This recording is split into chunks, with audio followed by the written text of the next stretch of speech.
Assalamualaikum warahmatullahi wabarakatuh. Halo anak-anakku semuanya. Bagaimana kabar kalian hari ini? Semoga kalian selalu dalam keadaan sehat, tetap semangat belajar, dan tetap ikuti protokol kesehatan ya.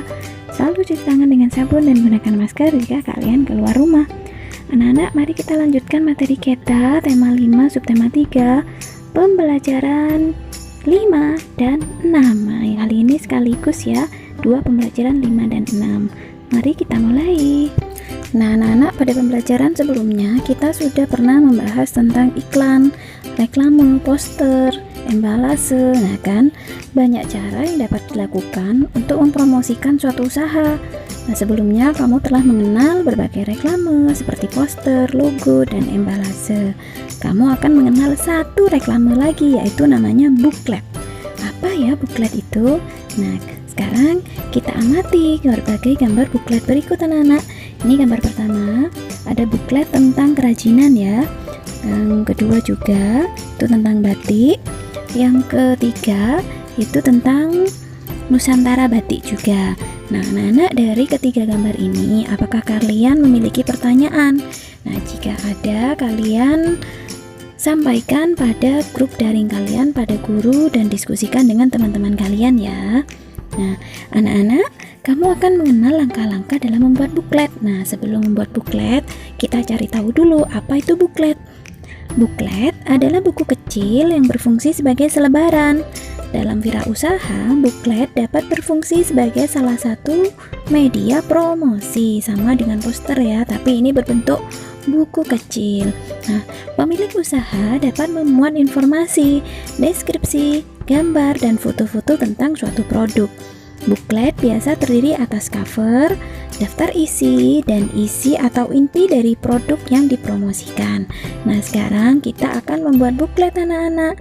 Nah sebelum membuat booklet, kalian perhatikan langkah-langkah membuat booklet dengan tangan ya. Nah booklet ini bisa kalian buat menggunakan tangan, tidak perlu menggunakan komputer, karena kalian masih dalam tahap belajar membuat booklet. Nah ini langkah yang pertama.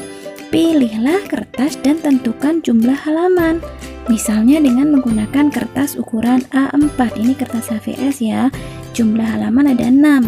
Berarti kalian membutuhkan 3 lembar kertas HVS ukuran A4. Kemudian langkah kedua, lipat 3 lembar kertas A4 menjadi 2 bagian yang sama, seperti terlihat pada gambar di samping. Nah ini dilipat 2 ya ketiganya dengan ukuran yang sama. Langkah ketiga, tumpuk kertas yang sudah dilipat sehingga membentuk sebuah buku. Nah, penumpukan kertas ini bisa menggunakan staples atau bisa dilem ya anak-anak ya, sehingga membentuk buku.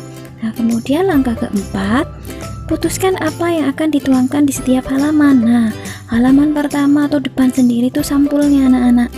Nah, di situ bisa kalian beri gambar atau nama produk yang ingin kalian promosikan. Kemudian di halaman selanjutnya itu adalah daftar isi. Nah, daftar isinya tentang apa saja yang akan kalian promosikan. Nah, kemudian di halaman selanjutnya itu adalah isinya. Nah, seperti ini anak-anak di langkah kelima. Nah, di langkah kelima ini kalian menulis isinya. Nah, misalkan yang di sini ada gambar jus ya.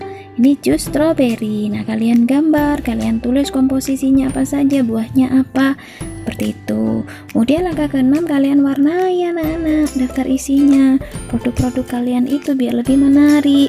Nah, seperti itu cara membuat booklet. Nah, anak-anak, kamu telah belajar membuat booklet sendiri kan? Nah, sekarang buatlah booklet kalian dengan sangat baik dan diwarnai dengan menarik, agar yang membaca booklet kalian jadi tertarik untuk membeli produk kalian.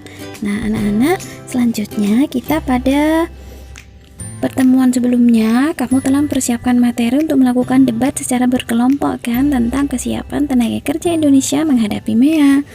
Nah perhatikan penjelasan dari guru tentang teknis pelaksanaan debat. Berdebatlah berdasarkan informasi, data, dan fakta yang telah kamu olah kemarin pada pembelajaran sebelumnya. Di saat berdebat, gunakan bahasa yang baik ya.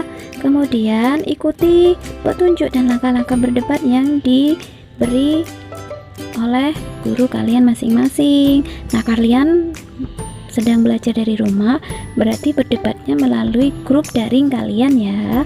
Nah, anak-anak, kemarin kalian sudah belajar tentang membuat atau mengisi formulir ujian sekolah atau madrasah.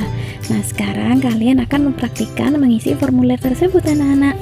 Nah, apakah kalian masih ingat informasi apa saja yang kamu peroleh sebelum dituliskan dalam formulir tersebut? Nah, kemarin informasi yang diperoleh atau ditemukan pada formulir tersebut adalah berisi data pribadi seperti nama, nomor peserta ujian, dan tanggal lahir, data mata pelajaran yang diujikan, serta tanggal ujian dan tanda tangan. Nah, apakah ada persamaan dan perbedaan formulir ujian sekolah atau madrasah dengan formulir yang pernah kita pelajari sebelumnya, anak-anak? Nah, ada ya kemarin, yaitu ini persamaannya, yaitu keduanya harus diisi dengan data diri ya, harus dicantumi tanda tangan.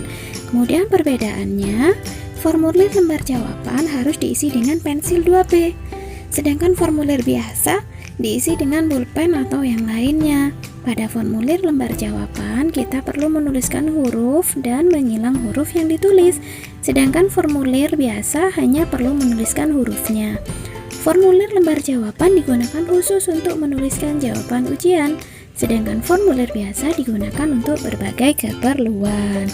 Nah, anak-anak, tadi kita sudah membahas lagi tentang informasi apa saja yang harus dituliskan dalam formulir, kemudian apa persamaan dan perbedaan dari formulir ujian sekolah dengan formulir sebelumnya.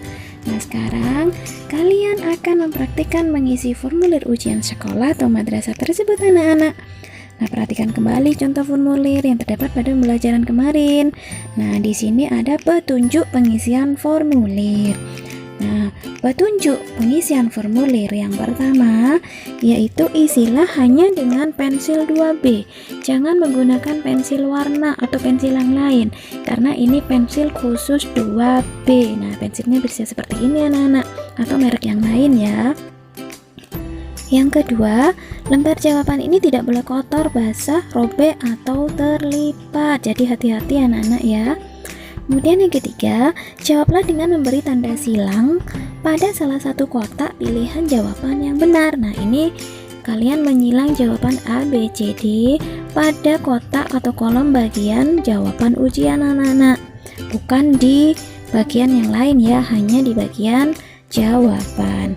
Keempat, tulis nama peserta pada kotak yang disediakan, lalu silanglah kotak di bawahnya sesuai huruf di atasnya. Nah, ini contohnya seperti ini ya. Untuk nama, misalkan ini namanya Dian, berarti D, kalian cari huruf D di bawahnya. Nah, ini huruf D, kalian silang D.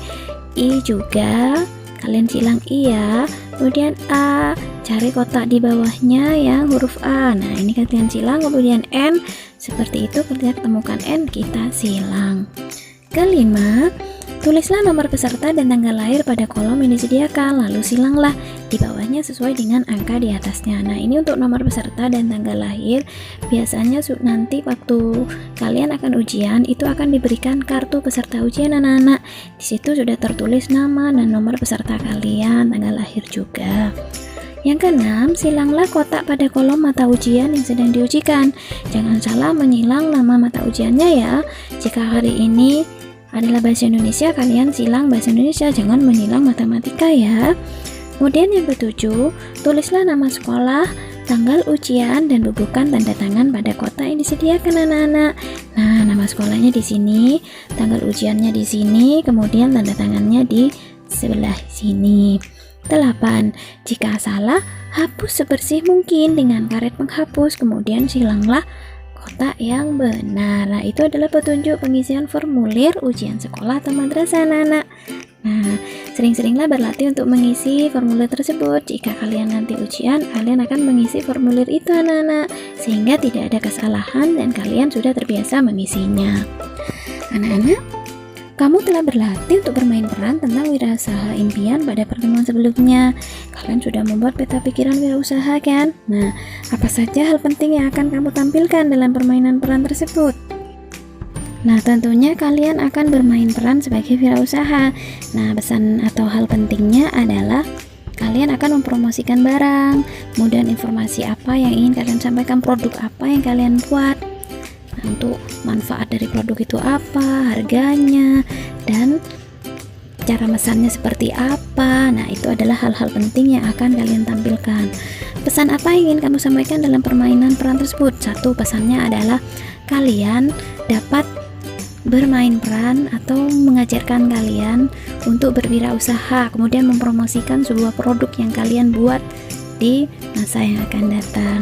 Bagaimana kelompok mempersiapkannya? Nah, kelompok kalian itu mempersiapkan dari kemarin wirausaha impian kalian, sehingga kalian membuat peta pikiran dengan baik, sehingga apa yang ingin kalian sampaikan itu akan tertata dengan rapi, akan tersesuai dengan tema dan produk yang ingin kalian sampaikan.